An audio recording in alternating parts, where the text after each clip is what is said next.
이번 장은 변수에 관한 내용입니다. 프로그램이 처리하는 데이터는 형태가 다양하고 연산 방법도 다릅니다. 이런 특징을 잘 이해하면 효율적으로 신뢰성 있는 프로그램을 만들 수 있습니다.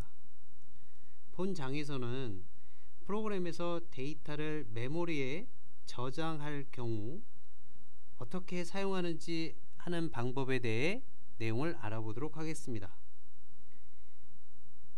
데이터를 메모리에 저장해 놓으면 필요할 때마다 꺼내 사용할 수가 있습니다. 이때 변수를 통해서 메모리에 저장 공간을 확보하고, 변수는 데이터의 종류에 따라 각각 다른 형태를 사용을 할 수가 있습니다. 이때 데이터의 타입은 정수형, 실수형, 문자, 문자열로 사용이 되며, 정수형은 인티저로, 실수형은 더블형으로, 문자는 캐릭터형으로, 문자열은 캐릭터의 배열을 사용하게 됩니다.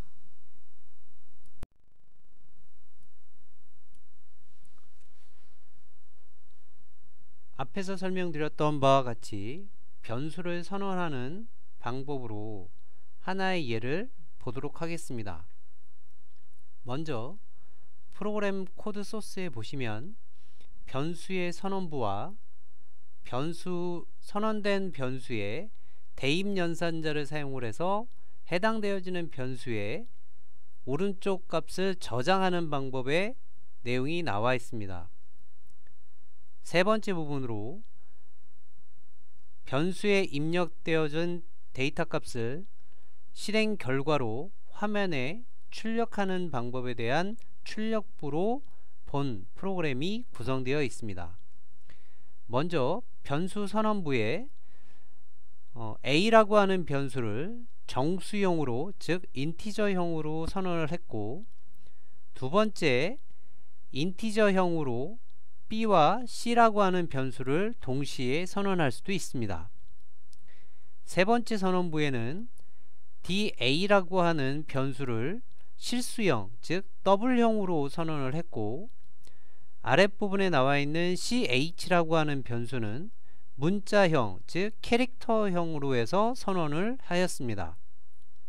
이렇게 선언되어 있는 변수에 데이터 값을 초기화를 시켜주는 부분이 대입 연산자를 이용을 해서 변수의 오른쪽에 선언되어 있던 값을 저장하는 방법입니다. 이때 a라고 하는 변수는 정수형입니다. 따라서 오른쪽에 대입되어지는 10이라고 하는 값 역시도 정수형 타입이어야만 합니다. 따라서 왼쪽과 오른쪽에 대한 좌우 변이 서로 같은 자료형이어야지만 프로그램상에서 오류가 발생을 하지 않습니다. 따라서 대입 연산자를 사용을 해서 처리되어졌던 이 가운데 부분에 a라는 변수에는 10이라고 하는 데이터 값을, b라고 하는 변수에는 위에서 선언되었던 a 변수에 저장되어져 있는 값을 b의 값으로 대입을 시켰고, c라고 하는 변수는 마찬가지로 a라고 하는 변수에 저장되어졌던 값에 플러스 20이라고 하는 값을 더한 연산자를 c라고 하는 값에 저장하게 됩니다. da라고 하는 실수형 타입의 변수에는 3.5라고 하는 값을 대입을 시켜서 저장을 하였고, ch라고 하는 캐릭터형, 즉 문자형 변수 안에는 영문자 a의 대문자를 값을 선언하여 저장을 시켰습니다. 다음으로 C 언어에서 printf라고 하는 문장을 이용을 해서 각각에 해당되어지는 값들을 출력하는 방법을 나타내고 있습니다.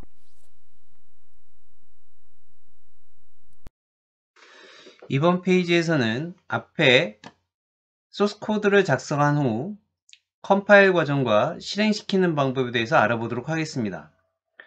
먼저 컴파일 과정입니다. 소스 코드를 작성을 한 후 메뉴상에서 나와 있는 빌드라는 메뉴를 선택을 합니다. 빌드라는 메뉴를 선택을 하게 되면 아래에 팝업 메뉴들이 뜨게 되는데 그중 첫 번째 나와 있는 팝업 메뉴 솔루션 빌드를 선택을 하게 됩니다.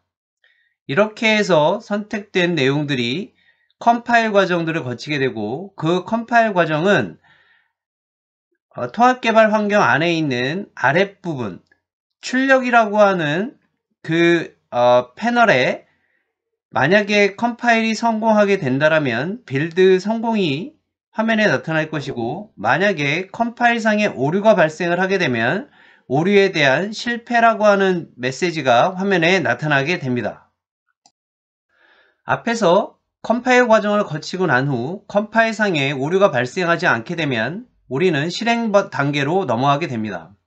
실행 단계는 메뉴상에 디버그라는 메뉴가 있고 디버그라는 메뉴 안에 네 번째 항목에 보게 되면 디버그하지 않고 시작하기라고 하는 메뉴가 있습니다. 앞에서 컴파일상에 오류가 발생하지 않았기 때문에 디버그를 시작할 필요는 없으며 디버그를 시작 않고 바로 실행을 해도 실행되어지는 내용들을 확인해 보실 수 있습니다. 따라서 실행을 하게 되면 다음 아래와 같이 콘솔 창 안에 실행 결과가 출력돼서 나타남을 확인하실 수 있습니다.